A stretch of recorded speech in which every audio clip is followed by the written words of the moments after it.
አፍንጮ በር መብራት አካባቢ ላይ ነው የተያዝኩት። ከጠዋቱ 3 ሰዓት አካባቢ ይመስለኛል 3 ሰዓት ወይም እስከ 3 ሰዓት ከ10 አካባቢ ነውና ከፍተኛ መሳሪያ የታጠቁ 10 አካባቢ የሚሆኑ ፌደራል ፖሊስ ስዋት ቲም የሚል ስናይፐር ያዙ ብሬን የተጠመደበት ፓትሮል ያሉ በከፍተኛ ሁኔታ የታጠቁ ሰዎች ናቸው። ትራፊክ መብራቱ ላይ ነው የያዙኝና የቆማጣ ዘር አማራ እናንተን እናጠፋችኋለን፣ ወለጋ ላይ ያለውን ችግር በአንድ ቀን መፍታት እንችላለን ይላል። በጫማው ዳሽቦርዱን እንደዚህ ያረገ እንደዚህ ነው እንደፈጥጣችሁ ይላል። አውጥቻ አሁን እዚህ ብረሽንህ ማንም የሚያውቅ የለም ይላል። እናንተ ፊንፊኔ ላይ መታችሁ በፈለግነው ጊዜ ማባረር እንችላለን እና ከፍተኛ የሆነ ዛቻ ነበረው። የኦርቶዶክስ እምነትን የተመለከተ ከፍተኛ የሆነ ማንቋሻሾች፣ ስድቦች ነበሩት። አሁን እዚህ ያለበት ቦታ ህጋዊ ቦታ ወይም ህጋዊ በህግ የሚታወቅ ቦታ ይመስልሃል ወይ አለኝ።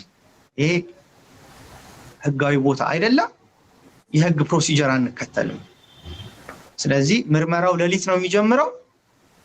አሁን ምርመራው ሂደት ላይ ሊገጥም ስለሚችለው ነገር ያሳዩሃል አጃቢዎቹ አለኝ።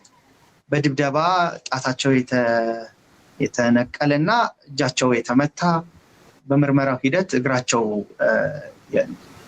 በትክክል መራመድ የማይችል እና ከፊት ለፊት በኩል ደግሞ አንድ ሴት በኋላ እዛ እኔ ተከስሼበት የነበረው መዝገብ ላይ የነበረች እና ቅድስት ትባላለች። እሷን እነዚህን 3-4 ሰዎች ነበር የማየው። ያንን ካየው በኋላ እንግዲህ እኔ ያው የኔም ዕጣ ፈንታ እንደዛ ሊሆን ነው ወይስ እንዴት ነው በሚል ስጋት ውስጥ ያለው ያው ሌሊት እንግዲህ ምርመራ ተጀመረ ማለት ነው። ያው እየተጠራሽ ትወጫለሽ። ከየክፍሉ ሰው ሲያስወጡ ይሰማል። ምክንያቱም በሮቹ ሌሊት በቃ ሲከፈት እንዲሁ ያችን ባልኩሽ ሰዓት ላይ ሳይ 4 ክፍሎች ናቸው ያሉት ለእስረኛ ተብሎ። ከሱ ፊት ለፊት ደግሞ በቆርቆሮ አለ። እሱ ያቺ ሴቷ አንዷ ብቻዋን የነበረችበት ነው እና ዩ-ሼፕድ ነገር ነው እና በዚህኛው ደግሞ ያለው የጥበቃና የመርማሪዎቹ ቤት ነው ያለው ማለት ነው እና ክፍሎቹ በቃ ሲከፈት ሌሊት ሲያስወጡ እኔ ደግሞ እንደነገርኩሽ የነበርኩት ዳር ላይ ስለነበረ ድብደባውና የሰው ጩኸት በደንብ ይሰማኛል። ለመርማሪዎቹና ለጠባቂዎቹ ማደሪያ ቅርቡ የኔ ክፍል ነው እና በመሃል የሚኖረው ድብደባ እናንተን ይሰማኛል እና ያው ሌሊት አዲስ የመጣውን ጥራው ተባለ። ከዛ ያው በሩ ተከፈተ፣ ወጣው። ከዛ በኋላ እንግዲህ የመጀመሪያውን ጥያቄ ከባድ መኪኖች አሉ፣ ከባድ መኪኖቹን ለኤግዚቢት ስለምንፈልግ ለታጣቂ ኃይል ምግብና ሎጂስቲክስ የምታቀርበው አንተ ስለሆንክ መኪኖቹ የት እንዳሉ አውጣል እና ይሄ በጣም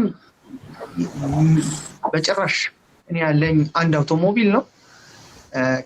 ከባድ መኪና ላሽከረክር የምችልበት የመንጃ ፈቃድ ደረጃም የለኝም፣ መኪናውም የለኝም እና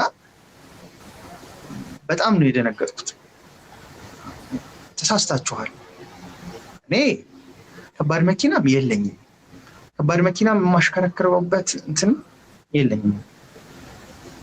ይሄንን ጥያቄ ለማሳመን ነው እንግዲህ መጀመሪያው ዱላ የተጀመረው። ክፍሉ ላይ ስትገቢ 7 አካባቢ ናቸው የሚሆኑት መርማሪዎቹ።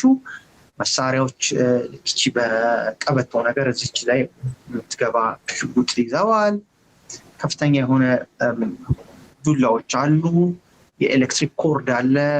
ከፍተኛ ማስተላለፊያ ግን በጣም ኮፐር ዋይሩ በጣም ወፋፍራም ስለሆነ ልክ እንደ ከዘራ አንገቱ ላይ እንደዚህ ቆልመመውት እንደ ዱላ እንደ መደገፊያ ዱላ የሚያገለግል እሱ በየግድግዳው ላይ ቆም ብሏል።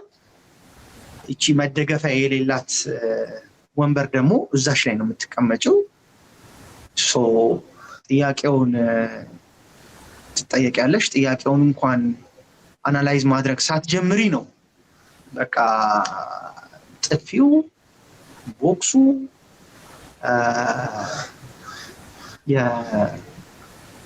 የምነገርኩሽ የኤሌክትሪክ ኮርድ የሚዘንብብሽ ገና ጥያቄውን ጠይቅ እንትን ብለሽ መልስ እንኳን ገና ለመስጠት ሳትዘጋጂ ነውና በዛ አይነት ሁኔታ ነው የመጀመሪያውን ቀን እኔ I was in shock። ምክንያቱም የሚሉትን ነገር ምንም የማውቀው ነገር አልነበረም ሆነስቲ።